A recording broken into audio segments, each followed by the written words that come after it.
witajcie w najnowszym filmiku na moim kanale. Trochę tak nietypowo, bo siedzimy dzisiaj na kanapie. Trochę tak sporo ostatnio gadanych filmów, ale myślę, że są całkiem ciekawe, bo mam wiele Wam do powiedzenia i mam też wiele do przekazania. Dzisiaj troszkę nietypowo, ponieważ zobaczymy ujęcia z moich filmów wcześniejszych, które w ogóle nie ukazały się na tym kanale, więc to nie jest żadna reakcja na moje wcześniejsze filmy, a po prostu na materiały, których wcześniej nie mieliście okazji zobaczyć.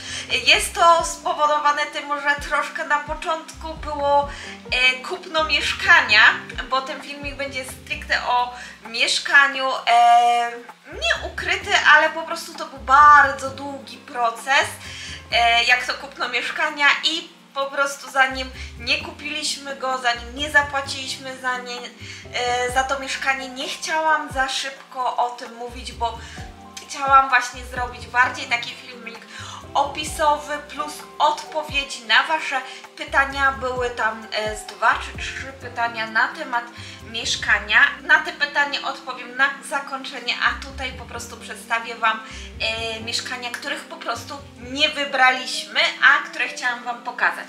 Ja chciałam mieszkanie do remontu. Mój mąż niestety nie pokrywały się nam nasze intencje, jeżeli chodzi o zakup mieszkania, jakie byśmy chcieli. Mój mąż wolał jednak od razu się wprowadzić, bez problemu mieszkać na przykład w mieszkaniu, a później mieć na przykład możliwość sprzedaży z zyskiem.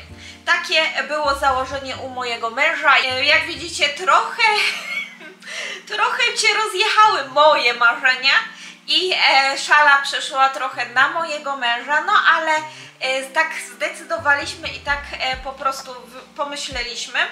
Dobra, pierwsze mieszkanie znajduje się na Da Depot. Nie jest to takie typowe mieszkanie, o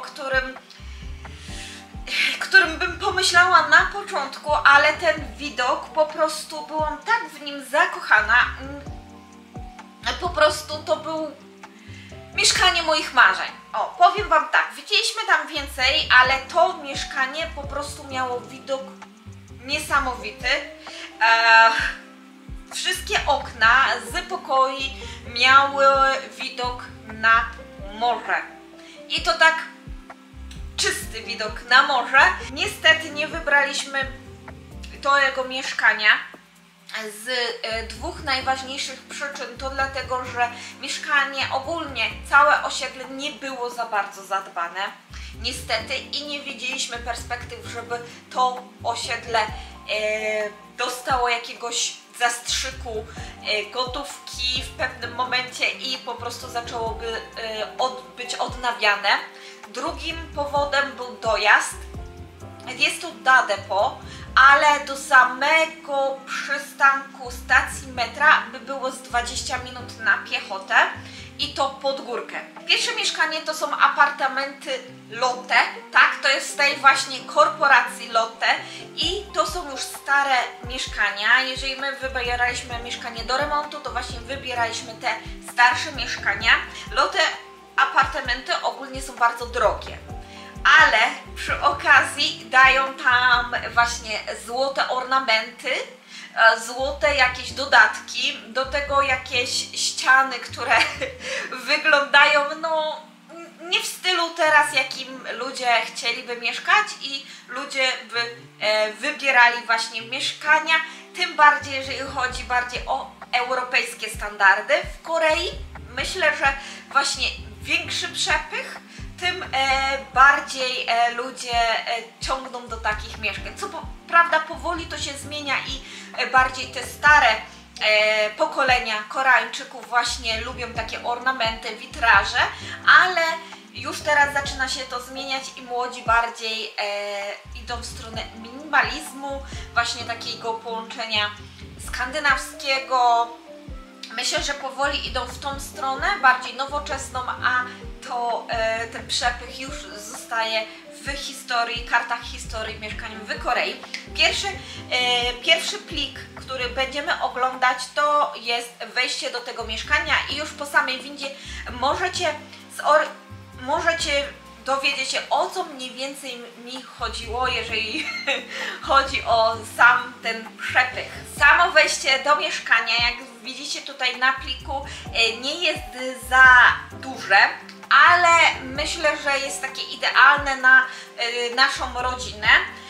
Nie ma tutaj za wiele, po lewej stronie była szafa, po prawej duże, ogromne wręcz lustro i to miejsce nie było zamknięte, podobnie jak my teraz mamy w naszym mieszkaniu.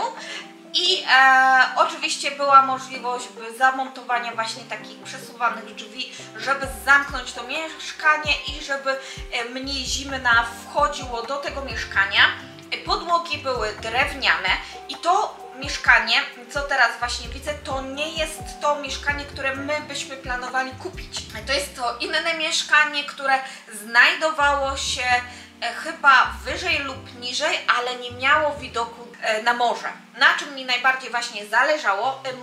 I tak jak mówiłam przed chwilą, podłogi drewniane, ogólnie wszystko w jasnym drewnie. Jak zauważyliście już w Korei, często właśnie drewniane podłogi, tapety na ścianach, podobne światła, czyli coś podobnego co tutaj mamy. To mieszkanie także w miarę jasne, ale widok na sąsiadów. Werandy to są stare mieszkania, więc większość tych mieszkań miało werandy po całej długości pokoi.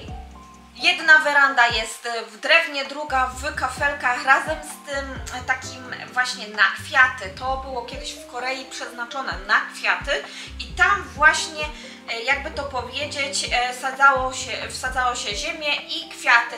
Teraz najczęściej albo to się wyburza, albo właśnie robi się taki podest, żeby sobie usiąść, a na dole mamy schowek. To mieszkanie przechodziło się z jednego pokoju do drugiego właśnie także przez werandę. Pokoje w miarę czyste, przestronne. Kuchnia nie była za duża, na pewno była także malutka, chyba odrobinę większa ta wyspa niż tutaj i co dziwne, miała podwójne miejsce na gaz, raczej gaz był z jednej strony, a z drugiej była płyta indukcyjna, co dla mnie było trochę takie śmieszne, ale to zależy jak kto lubi, można sobie właśnie gotować i moim zdaniem przez to, że właśnie była ta płyta, było bardzo mało miejsca do gotowania, więc plus minus.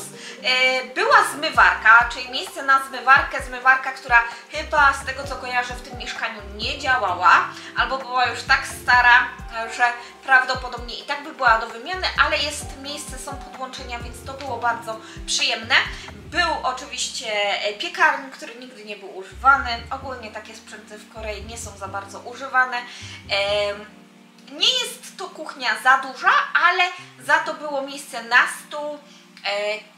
Z tego co pamiętam, albo na stół, albo było można właśnie sobie postawić taką zamykaną szafę jak u nas i z miejscem na lodówkę.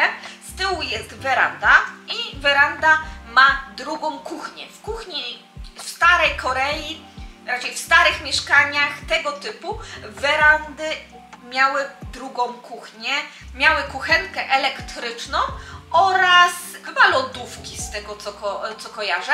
To właśnie jest takie miejsce jak się smażyło ryby i żeby mieszkanie po prostu nie prześmierdło tą rybą smażoną, na tej kuchence się smażyło, zamykało się drzwi i dzięki czemu całe mieszkanie nie śmierdziało. Tam także było miejsce na lodówki z kimchi oraz na taką mini pralnię. Mieszkanie naprawdę przestronne i my patrzyliśmy na większość mieszkań, aby miały te 84 metry, o czym Wam już wcześniej wspominałam. Jeżeli wchodzimy do samej sypialni Master Bedroom, to mieliśmy właśnie łazienkę, która była malutka i ona oczywiście jest do remontu w całości. Do tego mieliśmy właśnie miejsce na makijaż, czyli taki powder room oraz mini werandę, co tak śmiesznie wyglądała. Ona była właśnie zabezpieczona chyba przed uciekaniem właśnie zimna albo wilgoci. Nie było dużo miejsca właśnie na ubranie, ale ten pokój, sypialnia miała wbudowaną szafę. Bardzo przestronną, dużą szafę, co nie do końca tak, że mi się podobało, bo ja nie lubię takich szaf. Ja lubię właśnie takie miejsce, gdzie mogę włożyć rzeczy, a nie te szafy zabudowane ścianą, one całkiem sporo miejsca zajmują. Drugie pomieszczenie to jest kolejna weranda razem z schowkami i ta weranda miała także miejsce, raczej miała podłogę drewnianą. No tutaj nie ma widoku rewelacyjnego, więc nie ma co wymagać. I to jest wszystko z mieszkania na Dadepo.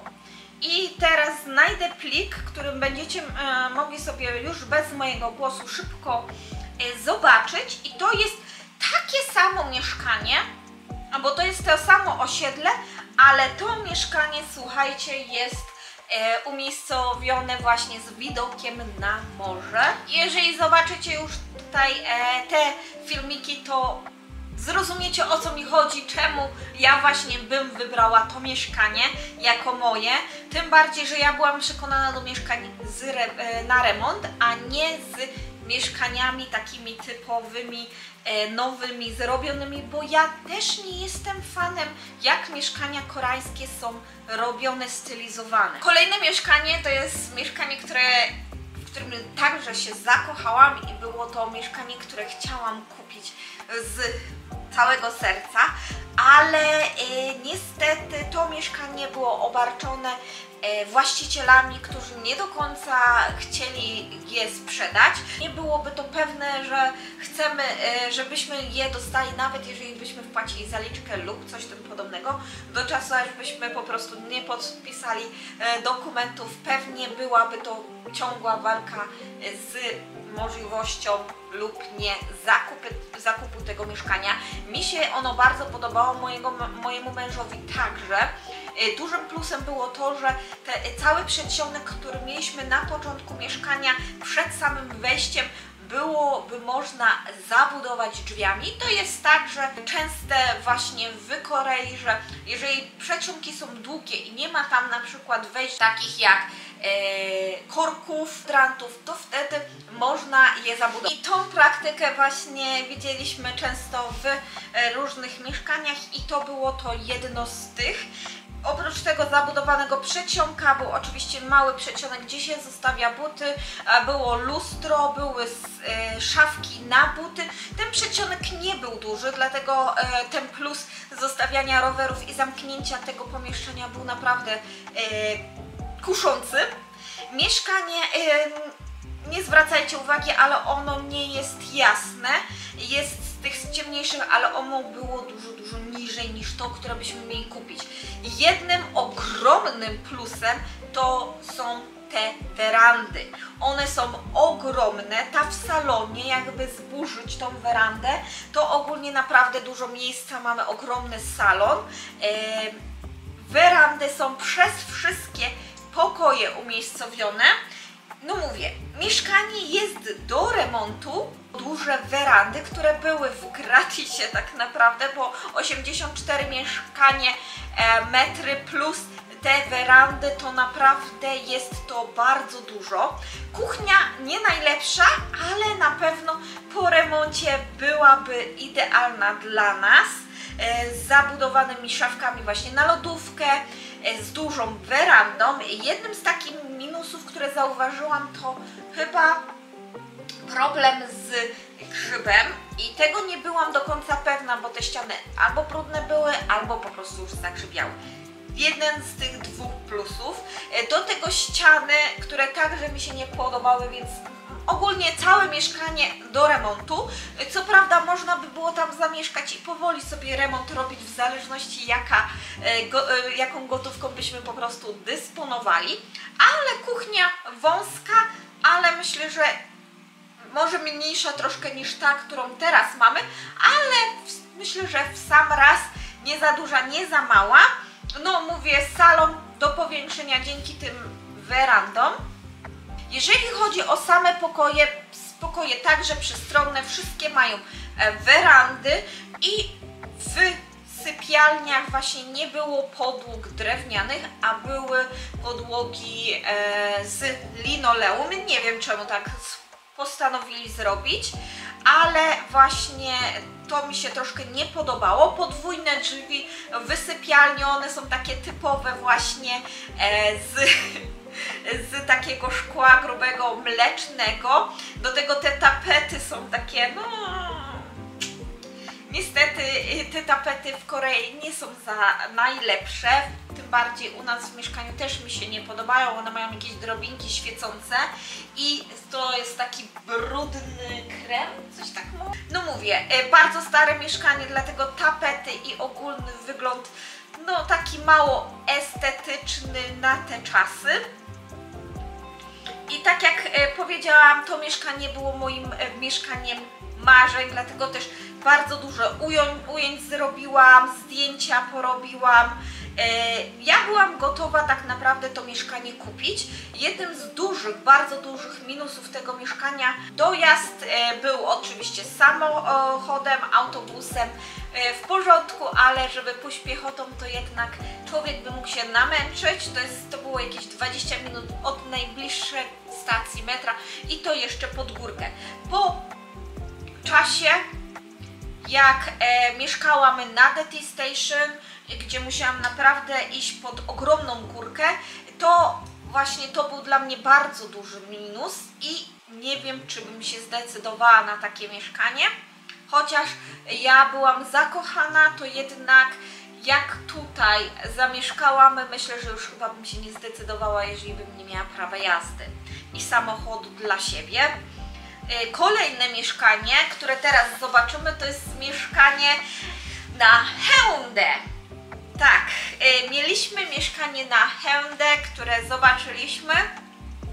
Powiem Wam tak, że to było mieszkanie, na które bym się zdecydowała. Tak naprawdę chyba te, które mi się nie podobały, to nawet nie mam ujęć z tego, bo tam ludzie mieszkali. Było tutaj bardzo dużo minusów, przez to mieszkanie było ostatnie do wyboru, chociaż mieliśmy jakieś 15 minut na piechotę na Haeundae Beach, więc powiem Wam szczerze, no podkusiło to mieszkanie, ale nie wybraliśmy z paru powodów. Jednym z głównych powodów tego mieszkania, czemu nie, to już stan tego mieszkania. Całość była po prostu dla mnie do remontu. Ktoś tutaj mówił, że wymienił tapety, coś takiego, ale dla mnie nie wyglądało to mieszkanie za estetycznie, nie było też za duże, przedsionek nie istniał, więc nie miałabym gdzie wstawić mój rower, mojego męża Eliasza, ponieważ nawet korytarzek do wyjścia z mieszkania był bardzo malutki. Kuchnia po prostu no w najgorszym stanie i naprzeciwko od kuchni była weranda, gdzie niestety była autostrada i to bardzo głośna autostrada, gdzie nawet jak zamknęliśmy drzwi, to niestety był odgłos tej autostrady bardzo słyszalny. Ściany może nie wyglądają tak źle, ale na żywo już tak dobrze nie wyglądały. Werandy nic, no duże były. Z tego co teraz właśnie patrzę, to całkiem spore, też było to miejsce na kwiaty, schowki, ale jednak ta podłoga, no po prostu tutaj nawet podłoga była do wymiany, bo to było to linoleum, które po prostu nie mogłam na to patrzeć. Nie było miejsca na szafy. Jak ona się, toaletka, to niestety była tak w pokoju, nie wiadomo dlaczego, po co, więc też nie do końca mi się to podobało. Łazienki wszędzie, w każdym mieszkaniu po prostu były okropne, nawet w mieszkaniu na Da Depot, które chcieliśmy kupić, na które ja chciałam się zdecydować, miało czerwone lampy, nie wiem czemu, dlaczego, dziwne takie. I ten pokój miał to małe okienko centralnie na tą werandę, gdzie jest pralka, gdzie są właśnie kuchenne rzeczy, więc to był kolejny minus, który mi się nie do końca spodobał. Więc to są mieszkania, które widzieliśmy, które były jakby w naszej topce mieszkań do zobaczenia. Mieliśmy też okazję zobaczyć mieszkanie dużo większe, ale na które nie mogliśmy sobie pozwolić z powodu tego kredytu dla młodych małżeństw. Inne mieszkanie, które oglądaliśmy, to niestety był grzyb i to tak, no bez kucia porządnego, prawdopodobnie nie udałoby nam się oczyścić tego mieszkania, więc nie, od razu powiedziałam, że nie. I dobra, przejdźmy teraz do Waszych pytań. W Korei wykończenie mieszkań jest takie samo na każdym pionie danego budynku. W zależności, oczywiście różni się metrażem, ale tak jak naprawdę wchodzimy, to wizualnie wygląda tak samo. Jest to spowodowane tym, że kupując mieszkanie, kupujemy mieszkanie już wykończone. Nie ma takiego stanu deweloperskiego jak u Was w Polsce. Mieszkania te są wykończone, więc od razu można się tak naprawdę do nich wprowadzić. Dlatego wyglądają tak, jak wyglądają. Oczywiście można poprosić o inny wystrój, ale słuchajcie, to już kosztuje. To już naprawdę dużo kosztuje. Remonty ogólnie w Korei są bardzo drogie i ten, kto się decyduje, to decyduje się najczęściej osoba, która kupuje mieszkanie taniej i na przykład mieszkanie, które wymaga tego remontu, a mało kto na przykład kupuje 7-letnie mieszkanie jak my, bo Koreańczycy ogólnie lubią nowe mieszkania. Bardzo nowe mieszkania, jak już kupują to mieszkanie, to kupują takie właśnie od dewelopera, a nie na przykład z drugiego obiegu. Mało się zdarza, że decydują się na mieszkania z drugiego obiegu. Plus, jak widzicie, większość mieszkań wygląda także podobnie, dlatego że ludzie lubią takie mieszkania. To jest taki styl Koreańczyków, którzy raczej on się zmienia, jak widzieliście po moich filmikach, te stare mieszkania, na przykład te witrażowe okna, ten przebieg w złocie i mieszkania na przykład zmieniają się co jakiś sezon. Na przykład te 7-letnie, na przykład jak teraz nasze mieszkanie, to wyglądają naprawdę tak podobnie. I obojętnie od którego dewelopera kupisz, wyglądają podobnie, bo to jest taki styl tych lat. Na przykład teraz jak ja oglądałam mieszkania, które by były teraz od dewelopera, różnią się i to bardzo mocno, bo idą bardziej w nowoczesny styl, w nowocześniejszy design i usprawnienia także bardziej mają nowoczesne. Jak znajdę właśnie zdjęcia z takich deweloperskich mieszkań, które teraz się ogłaszają tutaj w Busan, to po prostu tutaj Wam wstawię. No, czy Koreańczycy nie mają stylu? No mają styl, tylko u nich mieszkania mają inne funkcje. Tutaj się po prostu mieszka, tu musi być wygodnie, ale też nie przyjmuje się gości za często w koreańskich mieszkaniach. Wychodzi się na zewnątrz, spędza się ogólnie czas częściej na zewnątrz, a dodatkami na przykład stara się to mieszkanie zrobić tak bardziej na swój styl, plus te mieszkania mają być w przyszłości takim kącikiem domowym, gdzie główną rolą w mieszkaniu jest dziecko. Często właśnie na przykład w salonach mają takie duże place zabaw dla dzieci, wszędzie gdzieś półki z książkami i często też zdarza się to, że Koreańczycy także nie decydują się w ogóle na zakup mieszkań.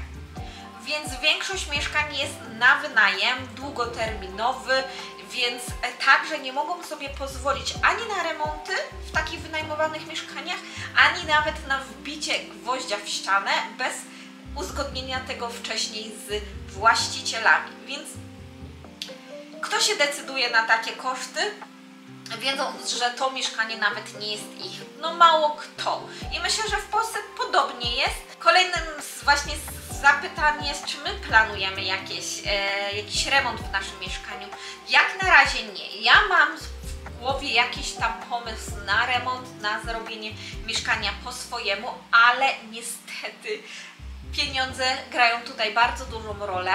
Jak wiecie, dopiero kupiliśmy to mieszkanie, które po prostu wyciągnęło z nas bardzo dużo gotówki, dlatego też decydujemy się mieszkać w mieszkaniu, które wcale nie jest zniszczone. Ma 7 lat, więc nie jest to możliwe, że będą tutaj jakieś dziury w mieszkaniu, te tapety będą zniszczone na maksa. Przepraszam Was bardzo możliwe, że troszkę inaczej wyglądam, jestem bardziej zmęczona, już jest podwieczór. To dlatego, że montując mój film okazało się niestety, że jestem cała rozmazana. Po prostu aparat stwierdził, że mnie nie pokaże. Jakby to powiedzieć, jestem niesfokusowana, więc dogram Wam dodatkowo to, co chciałam powiedzieć. Chciałam odpowiedzieć na pytanie na temat okien, ponieważ jedna z Was zapytała się o okna, jak to jest u nas, czy one są zamykane na stałe, czy są przesuwane, jakie mamy okna i jak tutaj to wszystko działa razem ze zwierzętami i z dziećmi. Nasze okna tutaj na 5. piętrze i we wcześniejszych apartamentach, w których mieszkaliśmy, wszystkie okna są przesuwane, dlatego możemy je otworzyć na długość tych pomniejszych skrzydeł, bo one się zasuwają jedno po drugim. Nie bójcie się, jeżeli chodzi o zwierzęta oraz o dzieci, dlatego że dla dzieci zabezpieczenie mamy barierki, które są w miarę wysokie, że naprawdę małe dzieci by musiały użyć krzesła, żeby wydostać się i zlecieć z mieszkań. Plus dodatkowo oprócz takich barierek mamy także moskitery, które trzeba także otworzyć i żeby się wydostać przez okno, trzeba je przesunąć i małe dzieci raczej tego nie dadzą radę zrobić. Chyba częściej słyszałam o wypadkach w Polsce właśnie przez wypadnięcie przez okno aniżeli w Korei. Ostatnio także był post na Facebooku, gdzie ktoś się właśnie pytał o mieszkania na 40. piętrze. Każdy się pytał, jak tam okna na tym 40. piętrze, to dziewczyna odpowiadała, że normalnie ma przesuwane, bo z tego co słyszałam, większość okien na w tak dużych budynkach są zamykane tak jak w Polsce, czyli otwieramy i zamykamy w ten sposób, a nie przesuwamy, co jest oczywiście dużym plusem. I do tego oczywiście są otwierane, ale także były głosy, że w ogóle nie było możliwości takich okien otworzyć. Więc tak jak słyszycie, to zależy od mieszkania i zależy od budownictwa, ale naprawdę nie trzeba tutaj się bać, bo barierki naprawdę są wysokie, a zwierzęta nie przesuną z tej moskitery sobie łapką, więc naprawdę ciężko byłoby im się wydostać i spaść z budynku, tym bardziej, że oczywiście są te barierki. Dobra, mam nadzieję, że wytłumaczyłam Wam i odpowiedziałam na wszystkie pytania Was nurtujące. Mam nadzieję, że filmik Wam się podobał, dlatego zapraszam do polajkowania, subskrypcji kanału i będziemy się widzieć kolejnym razem. Jeżeli macie jeszcze jakieś pytania, zadawajcie je w komentarzach, to może zrobię kolejny filmik w tym temacie. Bye!